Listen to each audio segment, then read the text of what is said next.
संसार के एक अकेले मालिक के नाम से अपनी बात को शुरू करता हूं, जिसके कब्जे में मेरी जान है। सबसे पहले तो मैं आप लोगों को अपना परिचय दे दूं। मैडम ने जो मेरा परिचय दिया, आप लोगों को बड़ा खूबसूरत लगा होगा मेरा परिचय, लेकिन संसार के मालिक की किताब से अगर मैं अपनी परिचय हासिल करूं तो मुझे मालूम होता है कि मैं इस धरती की मिट्टी से पैदा किया हुआ साधारण सा इंसान हूं और इस संसार के मालिक के द्वारा पैदा किए गए अनाज, हवा, पानी, ऑक्सीजन का इस्तेमाल करता हूं और एक दिन मेरी मौत होने के बाद इसी धरती की मिट्टी में मैं मिला दिया जाऊंगा। और ये परिचय हर इंसान को देता है पवित्र कुरान, जिसको कहा औज़ु बिल्लाहि मिनश शैतानिर रजीम बिस्मिल्लाहिर रहमानिर रहीम मिन्हा खलकनाकुम व फीहा नुईदुकुम व मिन्हा नुखरिजुकुम तारतन उखरा।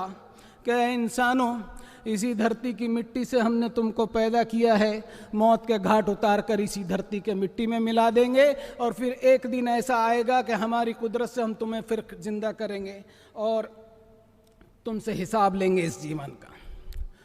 रिस्पेक्टेड लेडीज एंड जेंटलमैन, मैं कोई धार्मिक आदमी नहीं हूं, कोई पादरी या मौलाना नहीं हूं। पवित्र कुरान की आयत कोट करने से आप ऐसा बिल्कुल न समझें कि मैं यहां इस्लाम का प्रचार करने आया हूं, नहीं, बल्कि मैंने जो मेरी स्टडी में जो कुछ पाया वो आप लोगों से शेयर करने की कोशिश कर रहा हूं। मैं ये कहना चाहूँगा इस संदर्भ में, सबसे पहले तो मैं समझता हूँ कि इंसान अपने आप को पहचाने कि वो कौन है। पवित्र कुरान में इंसान को 3 नामों से पुकारा गया, 3 नामों से। नंबर 1 या अय्युहन नास, कलेक्टिवली जब बात की गई, यानी ये इंसानी घटक के लोगों। नंबर 2 में इंडिविजुअली जब बात की है पर्सनली, तो या अय्युहल इंसान, यानी ए इंसान। और नंबर 3 में जब बड़े प्यार से बात की तो कहा या बनी आदम, ए आदम के बेटो। तो इन तीनों नामों में आपने गौर किया होगा कि संसार के मालिक ने कोई भेदभाव नहीं किया इंसानों के बीच। कभी ऐसा नहीं पुकारा कि ए हिंदू इंसानों, ए मुसलमान इंसानों, बल्कि मालिक के कायनात के मुताबिक हर इंसान अपने परमपिता आदम की औलाद है। फिर आदम की औलाद में रंग, भाषा और मजहब की बुनियाद पर डिफरेंसेस क्यों?